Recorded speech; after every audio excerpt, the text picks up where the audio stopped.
Bonjour les chatons. Pour illustrer ce cours, j'aimerais vous poser un problème. Si là maintenant je vous donne une solution avec une bactérie à l'intérieur, comment vous faites pour l'identifier?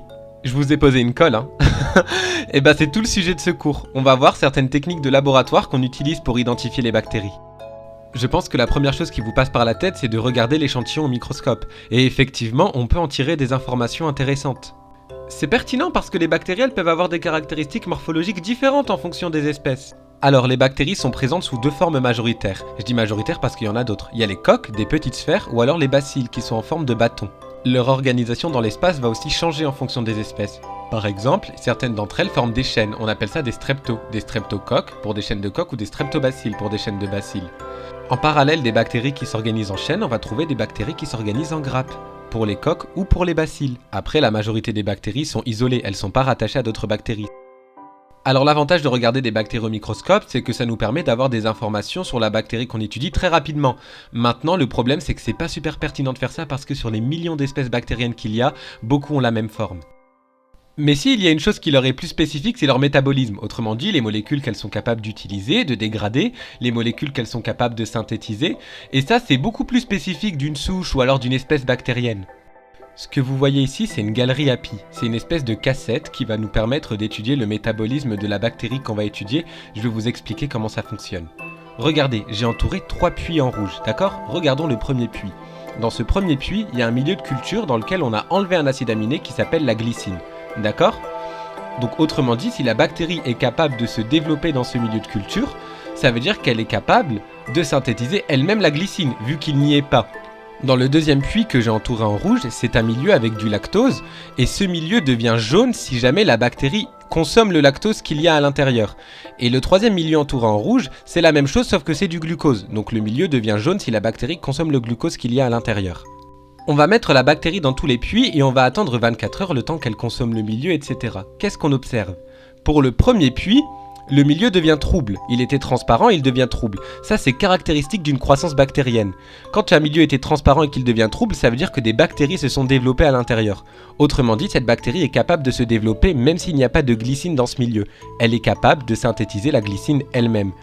Pour le deuxième puits, il y a aucun changement. Autrement dit, la bactérie n'a pas été capable de consommer le lactose du milieu. Dans son métabolisme, la bactérie ne peut pas consommer de lactose. Et dans le troisième puits, on observe que le milieu devient jaune. Autrement dit, la bactérie a été capable de consommer le glucose. Dans son métabolisme, cette bactérie est capable de consommer du glucose. Le tube à côté duquel je me tiens, c'est un test qui va nous permettre de déterminer la tolérance de la bactérie vis-à-vis du dioxygène. Il est rempli de gel nutritif et il est long et fin et ça va lui donner une propriété particulière. En haut du tube, on aura beaucoup de dioxygène et en bas, pas du tout. Regardez, dans le premier cas, il n'y a que le fond du tube qui est trouble. Autrement dit, les bactéries ne se sont développées que dans le fond du tube, que là où il n'y a pas de dioxygène, donc les bactéries ne peuvent pas se développer en présence de dioxygène. Dans le deuxième cas, c'est l'inverse. Elles se sont développées qu'en haut, que là où il y a du dioxygène. Donc elles ne peuvent pas se développer en absence de dioxygène. Et dans le troisième cas, c'est l'entièreté du tube qui est trouble, donc les bactéries se sont développées dans tout le tube, qu'il y ait du dioxygène ou non. Pour identifier une bactérie, il peut être aussi intéressant de savoir si cette bactérie a la capacité de se déplacer. Est-ce que c'est une bactérie qui est mobile ou non ? Ça, pour le savoir, il y a un test qui est très simple. On prend un tube rempli de gel nutritif, mais un gel qui est assez lâche, un gel un peu liquide. On va prendre une aiguille qu'on va tremper dans notre solution bactérienne et on va transpercer le gel en son centre avec. Et là, il y aura deux cas de figure. Si le gel devient entièrement trouble, ça veut dire que les bactéries se sont développées dans tout le gel et que par conséquent, elles se sont déplacées, qu'elles ont bougé. Mais si il n'y a que le centre du gel qui devient trouble, ça veut dire que les bactéries ne se sont développées que là où on les a déposées, donc elles ne sont pas capables de bouger. C'est un autre critère d'identification. Le critère d'identification dont on va parler là, c'est l'aspect à l'œil nu. Vous allez me dire, mais les bactéries, c'est pas visible à l'œil nu. Une bactérie isolée, c'est pas visible à l'œil nu. Mais un ensemble de plusieurs millions, voire milliards de bactéries, ça se voit à l'œil nu. Pour multiplier les bactéries, on va utiliser ces petites boîtes jaunes que vous voyez ici. Cette boîte, c'est un récipient avec du milieu de culture à l'intérieur, une espèce de gel nutritif qui va donner des nutriments à la bactérie et qui va lui permettre de se développer, sachant que pour une bactérie, se développer, c'est augmenter en nombre. Donc pour ce faire, on pourrait étaler directement notre solution bactérienne sur ce gel. Le truc, c'est que les solutions bactériennes, très souvent, c'est plusieurs milliards de bactéries, donc il y en a tellement que ça forme un tapis, comme vous pouvez le voir sur la boîte du milieu. Ça la recouvre entièrement, et ça, c'est pas super intéressant. Mais si on dilue l'échantillon, si on baisse la quantité de bactéries qu'on va étaler sur la boîte de pétri, on va se retrouver avec une petite dizaine de bactéries qui va être étalée sur la boîte. Et chaque bactérie va se développer isolée des autres. Les petits points que vous voyez sur la dernière boîte de pétri, c'est à chaque fois une bactérie qui s'est retrouvée là, qui s'est nourrie du gel et qui s'est multipliée jusqu'à localement atteindre plusieurs millions de bactéries en un point. Et ça s'appelle une colonie bactérienne. Et la couleur, la texture, la forme, tout ça, c'est propre aux espèces bactériennes. Par exemple, le staphylocoque doré. Le staphylocoque doré, on l'appelle comme ça parce que ces colonies, elles sont jaunes, comme l'or. Donc tout ça, c'est des critères d'identification bactérienne qu'on va pouvoir ajouter à notre liste.